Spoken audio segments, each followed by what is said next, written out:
Descubrir. Crear. Aprender.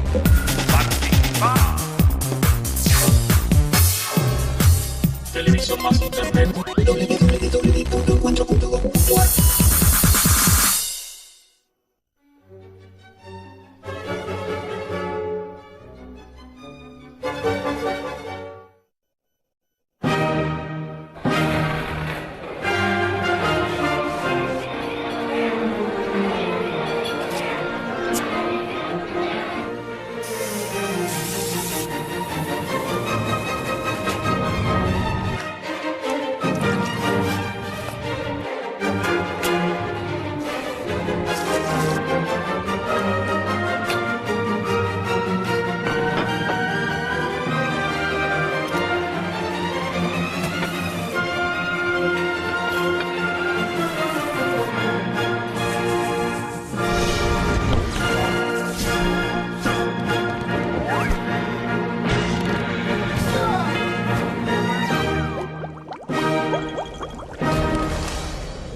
La verdad que no me puedo decidir, ¿eh? Es que si por lo menos pudiéramos conocer los componentes que tienen los alimentos. O saber a qué se debe su gusto, su aspecto, su consistencia. Sería como para hacer todo un programa sobre los diferentes tipos de nutrientes y los efectos que tienen sobre nuestro cuerpo. Y ya que estamos, podemos ver distintas maneras de preparación y de cocción. Y hagámoslo. ¡Y dele, mozo! ¿Los señores ya se decidieron? Sí, Tomás, queremos un programa dedicado a esto. ¿Cómo andan tus conocimientos científicos sobre los alimentos? La verdad que de alimentos mancho muy poco, pero tengo un hambre y sed de conocimientos. Este chico me empacha. ¿Lo recomendó usted?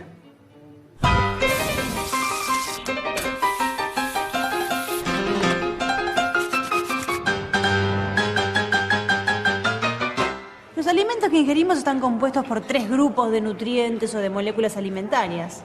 ¿Qué le parece? ¿Pedimos un poco de grasas o lípidos? Bueno, sí, son una fuente de energía para el cuerpo. Al oxidarse liberan calor, que es utilizado por el metabolismo. Las grasas saturadas, químicamente, son cadenas de átomos de carbono con átomos de hidrógeno unidos. En general, se trata de 3 cadenas de unos 10 a 20 carbonos unidas por un extremo. Las cadenas pueden tener un máximo de 2 átomos de hidrógeno por cada átomo de carbono. Y en estos casos decimos que están saturadas.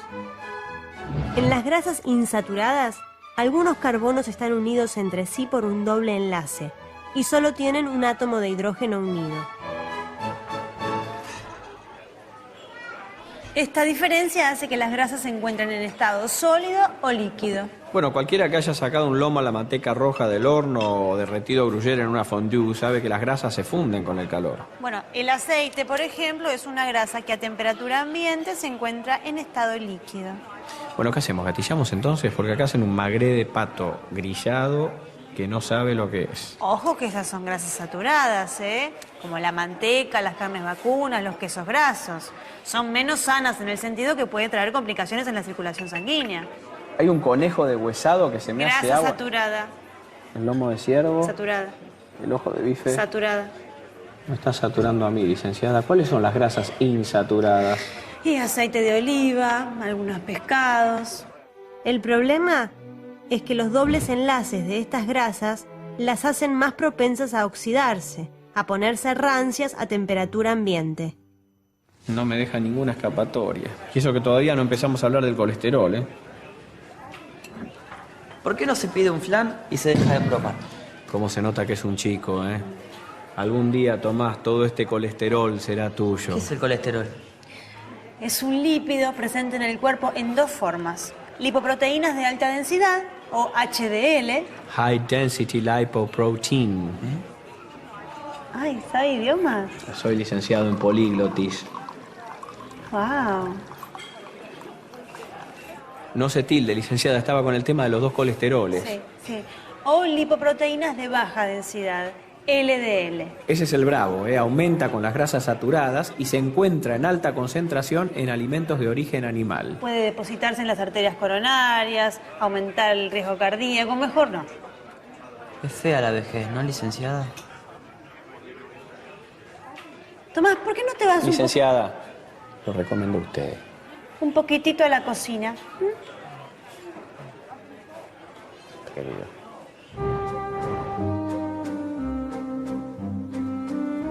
El segundo grupo de moléculas alimentarias son las proteínas. Moléculas grandes formadas por aminoácidos fuertemente unidos, uno al lado del otro en largas cadenas.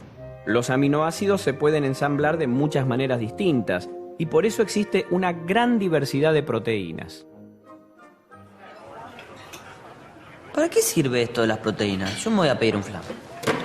Déjeme a mí, licenciada. ¿Un flan? Decime, ¿cómo te crees vos que tus células se comunican entre sí? Por celular.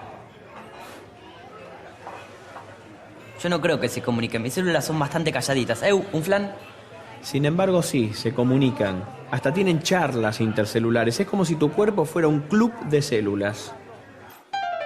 Y se comunican sobre todo con proteínas que se mueven a las células vecinas. Y en el caso de las hormonas viajan por la sangre para actuar a grandes distancias. Dentro de los mensajeros químicos están los neurotransmisores, que son las sustancias que las neuronas usan para comunicarse entre sí y con los músculos. Las proteínas están en todos lados. Varios de estos neurotransmisores son proteínas. No me importan las proteínas. Yo quiero comer un flan, papá. Vení.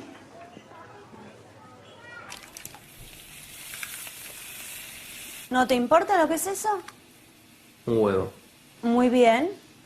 Y la clara, que es mayormente proteína, se está poniendo insoluble, se coagula y se pone blanca. Porque cuando las proteínas se calientan, se desnaturalizan, modificando los enlaces que mantenían su estructura tridimensional y desenrollándose.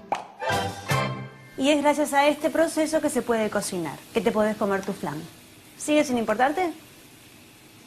Te digo más, no solo con calor se desnaturalizan las proteínas, hay otras maneras de cocinar, con sales, con ácidos, con movimientos mecánicos. En el ceviche, la cocción del pescado se produce por su inmersión en limón. El ácido cítrico desnaturaliza las proteínas.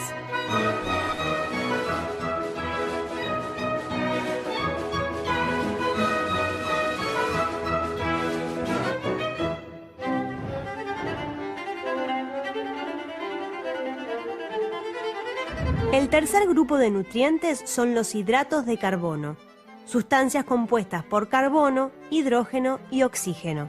A este grupo pertenecen los azúcares y también sirven como fuente de energía. ¿Cómo los azúcares? Yo conozco uno solo, el que le estoy poniendo al flan, justamente. Pero hay muchos azúcares, aunque por lo general en la cocina encontramos 3. En las frutas y la miel, los más comunes, la glucosa y la fructosa. Que son moléculas con el mismo tipo y número de átomos, pero dispuestos en manera distinta. El azúcar de mesa, que es esa que vos le estás... que es esa que le podés dejar de echar, que me está dando diabetes de solo mirarte. Este azúcar es sacarosa. Se saca de la caña, de la remolacha, y es sólida a temperatura ambiente. Si le querés echar almíbar al flan, entonces calentás el azúcar a más de 160 grados y se descompone en carbono y agua, empieza a derretirse.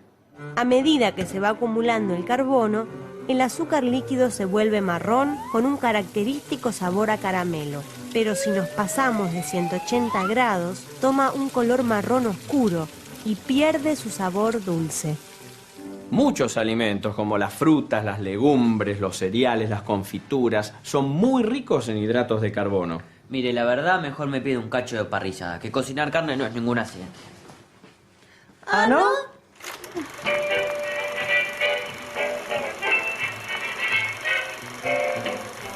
Pocos ambientes más parecidos a un laboratorio que una parrilla, en donde nuestro amigo, el asador, se transforma en un verdadero Edison del paladar. Regula la temperatura del experimento, trabaja con sales y ácidos.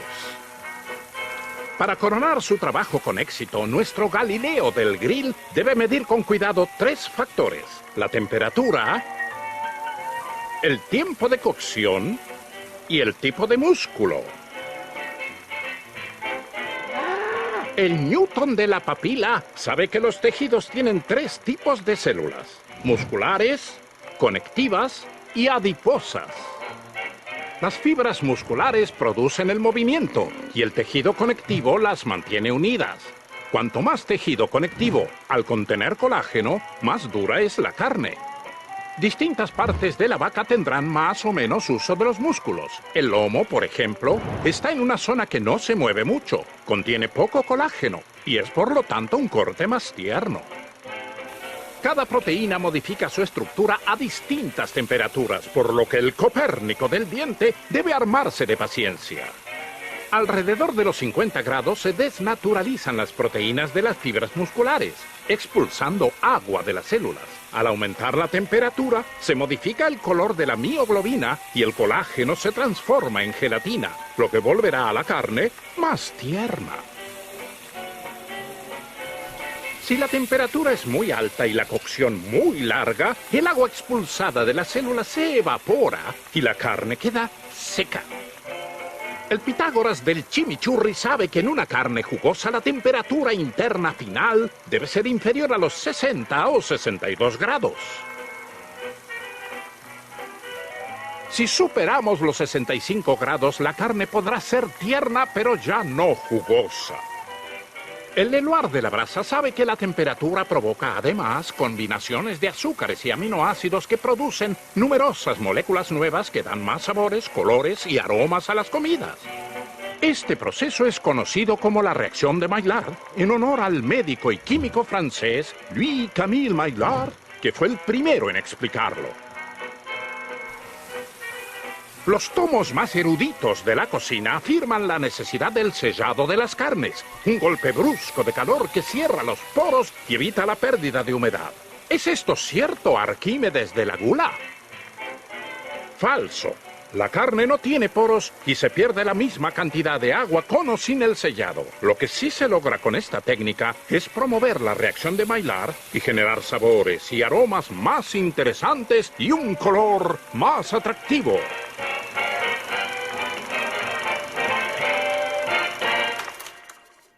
¿Qué pasa? Es un papa. Yo me voy. El tipo de la mesa 3 me pidió un huevo con la yema dura y la clara blanda. Le expliqué que no se puede. El calor va de afuera hacia adentro. Se cocina primero la clara y después la yema. Yo no atiendo más loco, me voy. Sin embargo, sí se puede. No, no se puede. Sí se puede. Si tomamos en No, no se cuenta... puede. Sí se puede. Si tomamos en cuenta... No se puede.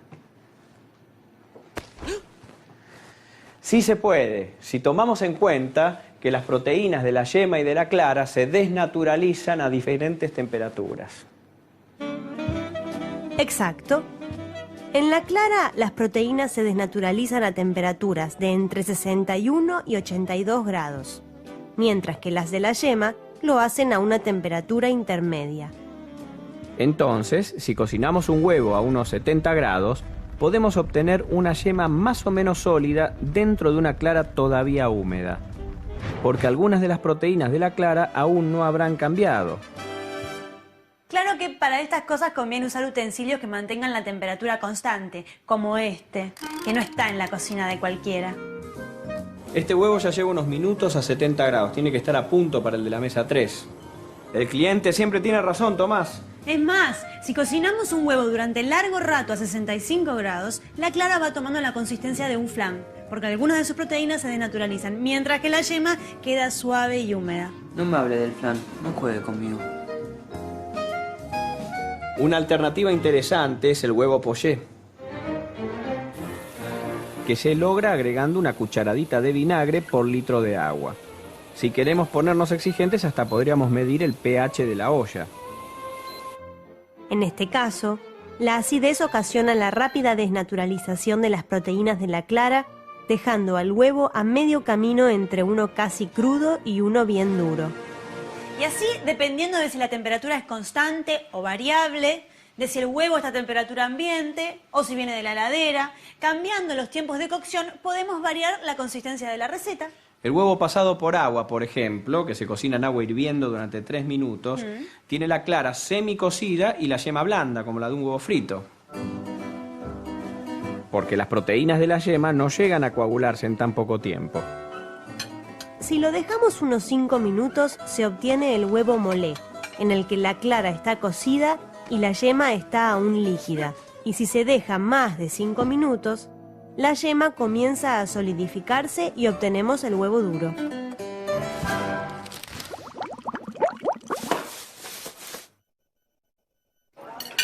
Excelente cena, ¿eh? Una notable combinación entre proteínas, carbohidratos y lípidos. Sí, lástima que la ciencia no pueda explicar por qué lo más rico es lo que más engorda, ¿no? Tomás, ¿nos traerías un postre, por favor? Algo Sí. livianito. Ya se las tenía preparadas. Los vi atacar la cena con tanta furia que les preparé unas ricas manzanas. ¿Qué es eso?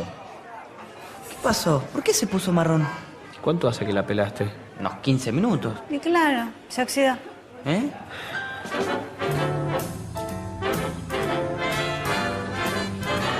Hola, buen día. ¿Te pido un kilo de manzana?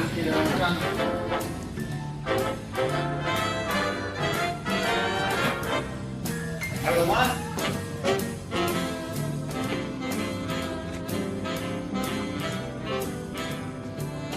Las frutas como las manzanas, las peras, los duraznos y las bananas, y algunas verduras como las papas y las paltas, contienen unos compuestos llamados fenoles, que reaccionan con el oxígeno del aire en presencia de enzimas para formar pigmentos marrones o melaninas.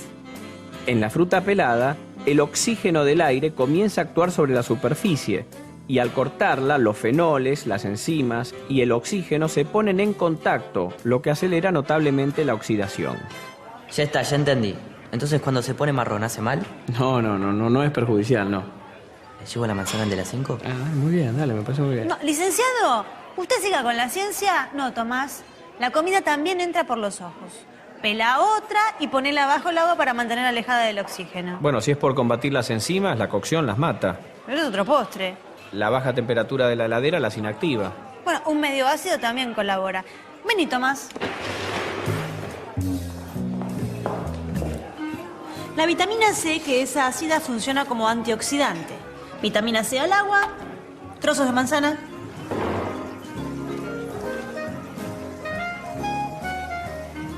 Uno de los trozos los vamos a remojar en la vitamina C con agua y el otro lo dejamos sin remojar.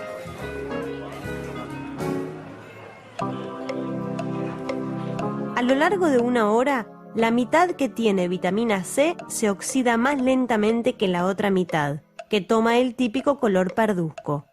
No, esto de que la palta hay que guardarla con el carozo para que no se ponga marrón es un mito. Lo único que logramos dejando el carozo en su lugar es evitar que el tejido entre en contacto con el aire. Si lo cubrimos con celofán, protegemos todo. No, la fruta también se oxida con el cobre y con el hierro. La ensaladera tiene que ser de otro material. Esto es un desastre, se cortó la mayonesa. Usted le puso mucho aceite. La mayonesa se hace con aceite y limón, dos sustancias que normalmente no se mezclan, como el aceite y el agua, como el aceite y el vinagre. Por eso se le agrega yema de huevo. La yema del huevo batida rodea las gotas de aceite, permitiendo que permanezcan dentro de la mezcla, formando lo que se llama una emulsión. Entonces, ¿por qué se corta? Porque la lecitina, que es el emulsionante de las yemas, tiene un límite. Cuando se agrega demasiado aceite, se satura la mezcla y lo que sobra forma una capa en la superficie. Agreguemos otra yema entonces. ¡No! Justamente al revés, Tomás. Lo ibas a hacer mal. La mayonesa cortada hay que verterla sobre la yema batida y seguir batiendo. Hacelo. ¿Qué hace? Esto es una vinagreta, no hay que emulsificar. El aceite y el vinagre forman un coloide cuando se entremezclan, pero esta emulsión es temporaria y finalmente se separará. El aceite forma gotas durante la agitación, que se van juntando y suben a la superficie, separando las fases en un tiempo que depende de cuánto se ponga de cada ingrediente. ¿Una salsa también puede ser una emulsión? Depende, muchas sí. Al cocinar la salsa, la temperatura disuelve la grasa, que puede ser manteca, en un caldo u otro líquido y se forma la emulsión. ¿Y si queda muy líquida? Almidón. ¿Qué? Los granos de almidón absorben mucho líquido, aumentan su tamaño hasta 100 veces y generan un espesamiento de la salsa. ¿Todo en orden? A la mesa entonces.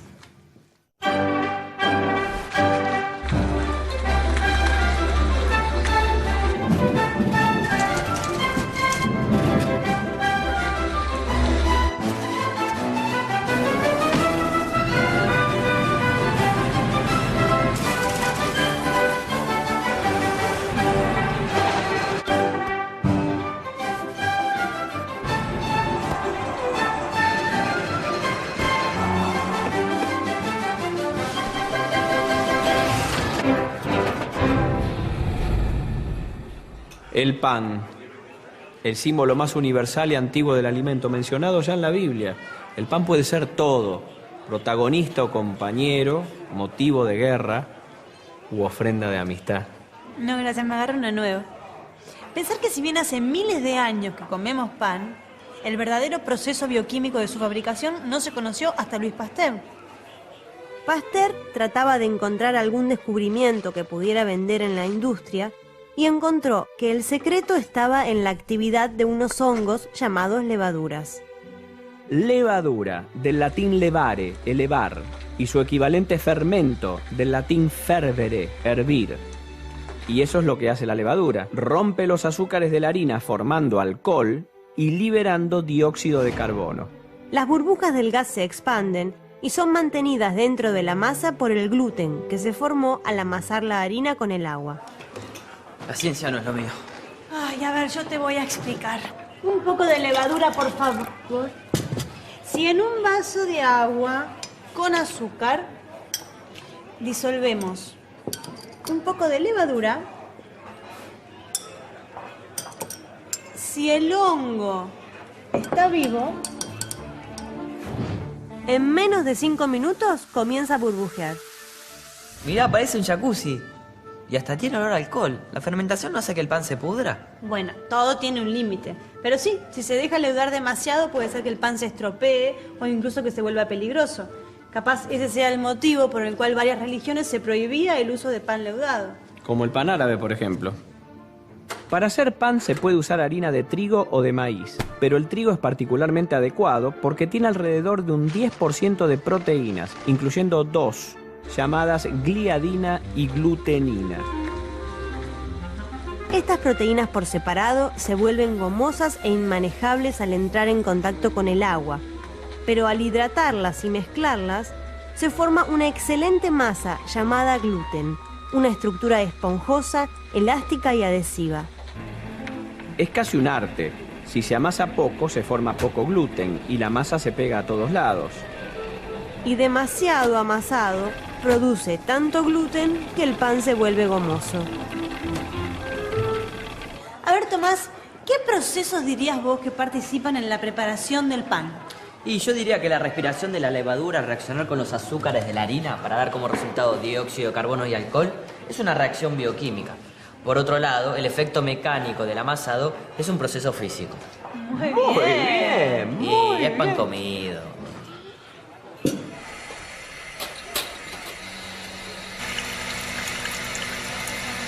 Señores, luego de una opípara cena, un excelente café. ¡Qué sabor! Me evoca imágenes de climas tropicales, del trajinar de las moliendas, del sudor de Juan Valdés. A mí lo que me evoca el sudor de Juan Valdés es el aroma. Esto es un asco. Pero si son iguales. Licenciada, ¿no estará resfriada? Mire que el sabor de los alimentos no depende solamente del gusto, sino de la combinación de todos los sentidos, especialmente del olfato. Y es esta combinación la que define lo que llamamos el flavor de los alimentos.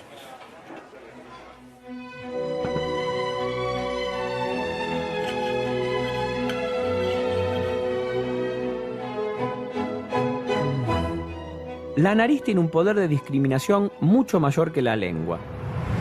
Con millones de células olfativas puede detectar sustancias volátiles en concentraciones extremadamente bajas. Cuando acercamos un alimento a la cara, las sustancias volátiles llegan a la nariz y luego al masticar se liberan otros aromas que ascienden por los conductos retronasales. Incluso si masticamos un alimento y olemos otro, es muy probable que sintamos el gusto del que está más cerca de nuestra nariz. Efectivamente, este café tiene gusto a Tomás. Quédate así, no te muevas. El sentido del gusto depende de los receptores del sabor, que si bien se localizan por toda la lengua, se encuentran más concentrados en algunas regiones. Los diferentes sabores básicos son ácido, amargo, dulce y salado. La cantidad y la posición de los receptores varían de persona a persona. Así, quienes tengan los receptores más concentrados en la lengua sentirán más intensamente ciertos sabores. Y no se olvide del quinto sabor, el umami. ¿El umami? Sí. Descubridor, el profesor japonés Kikunae Ikeda. Y quedó. Que los trajo de un alga muy común en la cocina japonesa. El prototipo del umami está presente, por ejemplo, en el glutamato monosódico, muy común en la cocina oriental. Pero también está en el sabor de los espárragos, del queso parmesano, de los tomates, de la salsa de soja. Y en los ravioles de mi vieja. Cada vez que los como digo, umami. La cuenta, Tomás. Sí, me puso de mal humor y ya no me gusta el café. ¿Vio? Es que el gusto también puede ser afectado por el estado de ánimo, una discusión, un mal chiste. Y por hormonas, dependiendo del momento del ciclo menstrual en que esté una mujer. Y por genética. A mucha gente el limón no le parece ácido. ¿Y a usted cuál fue la causa por la que no le gustó el café? ¿Estado anímico, genética, hormonas, resfrío? Capricho. Acabo de ver unas milanesas con papas fritas que me retentaron. Yo arranco de nuevo, licenciado, ¿eh? Inmejorable elección, madame. No, por favor, ¿qué dice? Pero ese es el menú infantil. Con las cosas que tienen acá, tienen camembert gratin, tienen hinojo grillado, tienen fetas de ciervo ahumado. ¿Y eso con qué se come? ¿Cómo con qué se come? Con eso se come. Es una comida en sí misma, es una comida ontológica. Usted no conoce el valor de las cosas ¿Y simples. cómo se calcula científicamente ese valor? ¿Sabe lo que yo creo? Que usted es de esas personas que condimentan la ensalada con acheto balsámico, con aceite de oliva porque se usa. No, porque se usa y porque me gusta. No, pero por supuesto, yo soy fiel a mis gustos, soy fiel a mis papilas. Seguro, seguro.